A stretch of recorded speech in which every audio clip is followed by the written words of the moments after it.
Death is similar to the moment of sleep. We are entering in an other realm. During sleep, the physical body remains attached to the etheric body.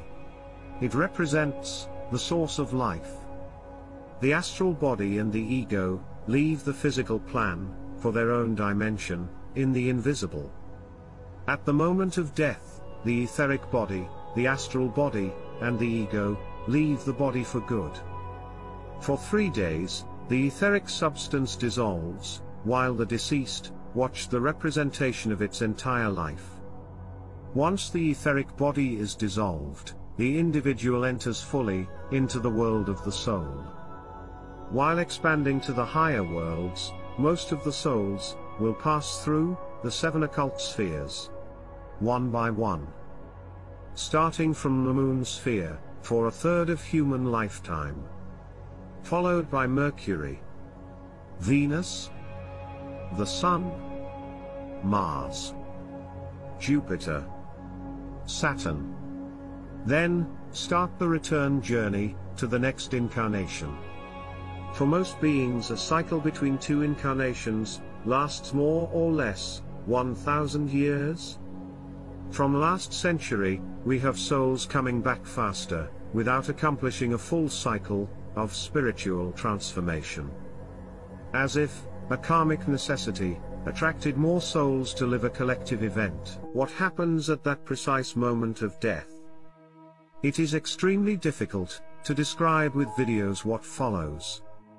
You need to use your imagination in order to visualize what words describe only slightly. All this life transformation I had, and share with you, would have been impossible without the infinite inspiration of Rudolf Steiner.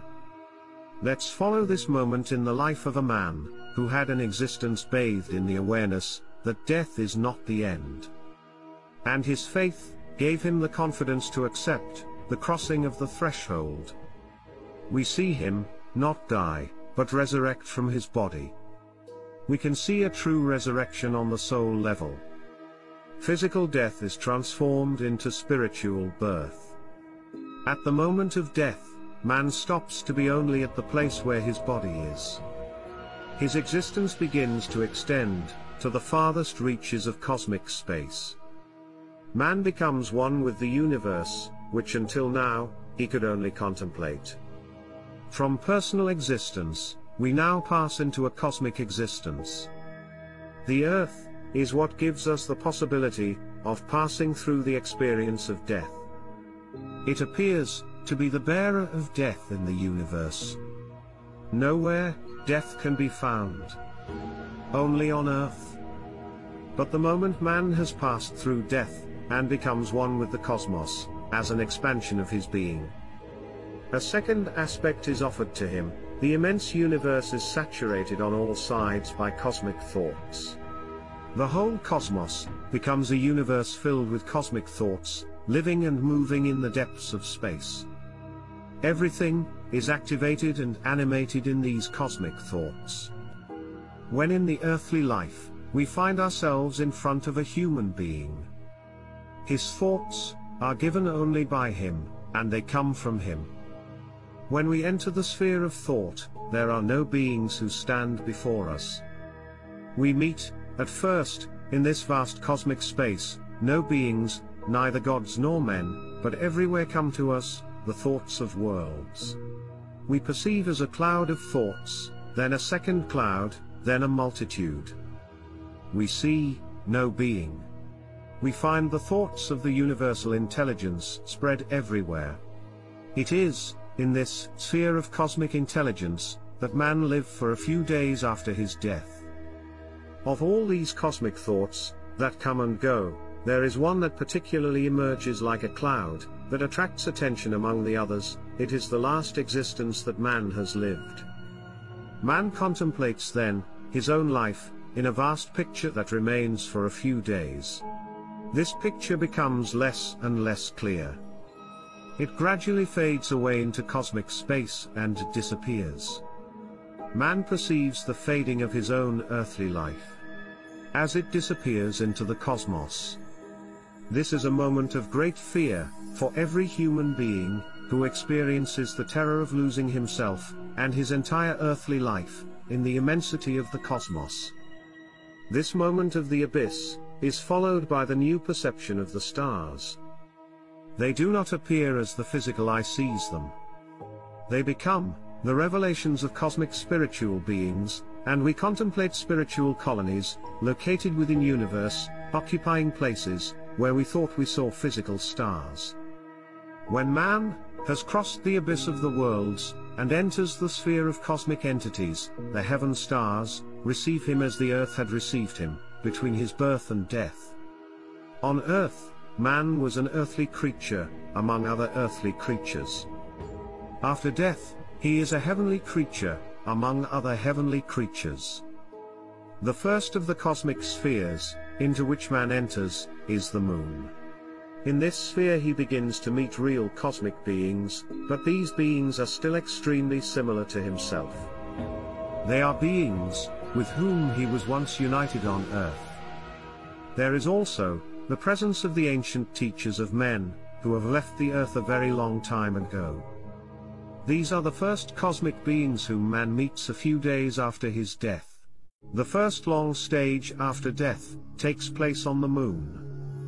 It will last a third of the time of the life left behind. Still attached to the astral body, the soul enters in the Kamaloka, the lunar world, living fully the burning desires which torment it, like demonic shadows, but which it can no longer satisfy, since it no longer has a physical body. If during the lifetime, the individual loved to drink alcohol compulsively, in the Kamaloka, there will be an immense thirst that cannot be satisfied by the absence of the physical body. The physical desires remain at an absolute intensity, without any means to satisfy them. The individual, in parallel, will experience in full consciousness all the nights of sleep that he or she had on earth. The individual will live the experience of his unconsciousness with a great intensity. The soul also finds its relatives who died before it, and who are still in the lunar sphere. It will also find those who died after it.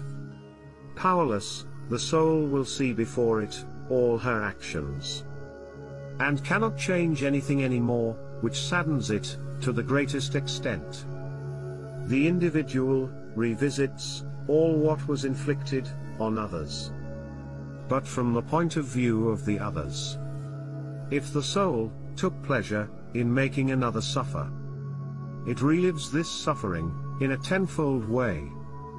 It will live in its interiority all the emotional load of what the other lived because of it. It rises then, from the depths of its being, a powerful vow. The vow to assume, in turn, all that it has made others endure. The soul will feel like a burning fire.